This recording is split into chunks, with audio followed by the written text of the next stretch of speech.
The internet that we all grew up with, well, it's changing. Big time. For years, we've basically treated it like a giant library. You ask a question, and it gives you a long list of books to check out. But what if, instead of a librarian just pointing you to the right aisle, you had a team of super smart robot helpers that not only find the book, but read it for you and just give you the answer?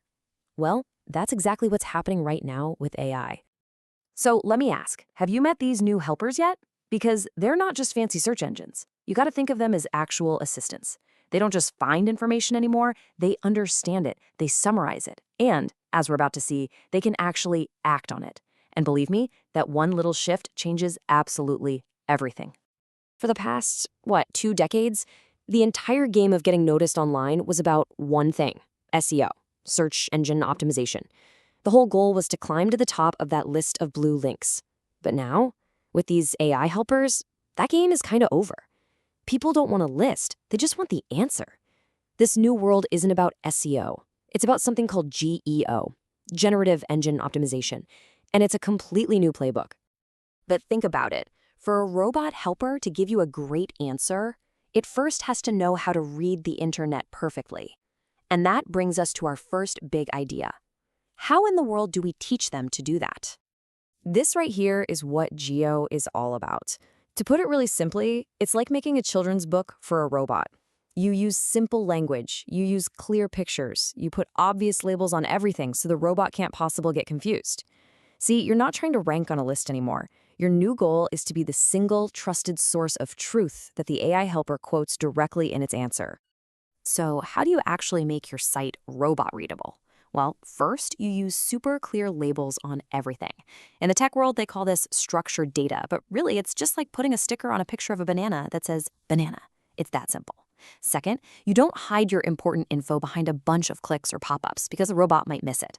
And third, and this is a big one, you make sure all your facts are correct and up to date.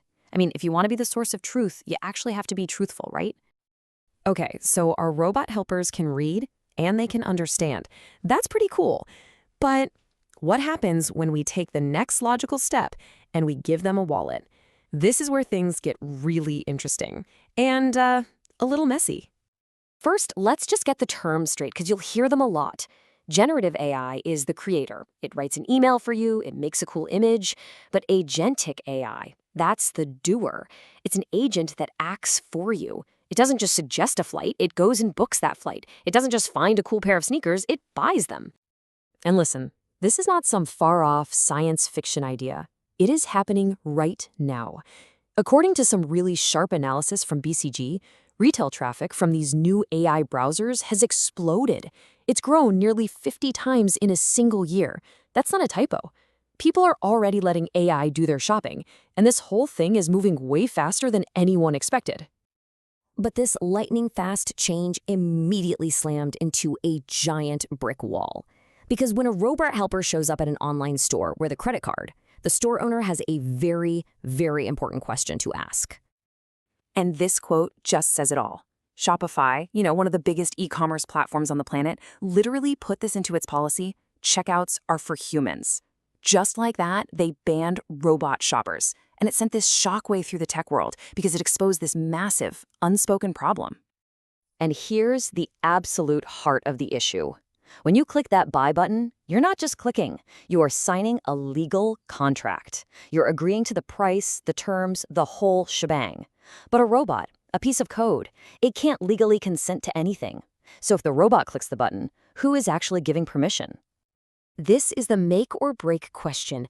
How do we prove that a real live human approved what the robot is doing? Because without that proof, stores are looking at unbelievable risks. We're talking about rampant fraud, endless payment disputes. They could even lose their ability to process credit cards entirely. The whole system of online commerce is built on the simple idea that a human is on the other side of the screen. So, this huge problem forced the industry to get its act together, and fast. If we're going to let these robot helpers shop for us, they have to follow a really clear set of rules to prove they can be trusted. And those rules basically boil down to these 4 A's. First, authorization. Is there solid proof a human said, yep, go ahead and buy that? Second, authenticity. Can we be sure the robot is who it says it is and not some scammer? Third, accountability. Is there a crystal clear, permanent record of the transaction, like a digital receipt? And finally, accuracy. Was the information the robot used to make the purchase correct in the first place? Because honestly, if that's wrong, nothing else matters. So to prove they're following all these rules, these robot helpers need a way to identify themselves. Just think of them as special digital ID cards that basically certify, hey, I'm legit and I have permission to be here and to buy things. And right now, there are two main types of these digital ID cards starting to take shape. On one side, you have something called the AP2 protocol, which is backed by giants like Google and PayPal. Think of this as an open driver's license, a universal ID any robot can use at pretty much any store on the web. On the other side, you've got the ACP protocol, which is supported by folks like Stripe and OpenAI. This one is more like a security pass for a specific building, like, say, the ChatGPT store. It works great, but only inside that one controlled environment. So, when you put all of this together, teaching robots how to read with Geo, and then giving them a safe way to buy things, it all points to this incredible, fundamental shift in what the internet even is. And if there's one thing you take away from all this, let it be this. For our entire lives, the internet has been a passive place. It's been a library we browse through, a catalog we flip through. That era is coming to an end. The internet is becoming an active partner, a place that does things for us. Geo is how we make sure our robot helpers can read the instructions, and Agentic Commerce is how we give them the tools to actually carry out our orders. This is a massive change from an internet of information to an internet of action. The web isn't just a place you go to look at things anymore, it's a place you go to get things done, with these AI helpers leading the charge. So the final question is pretty simple.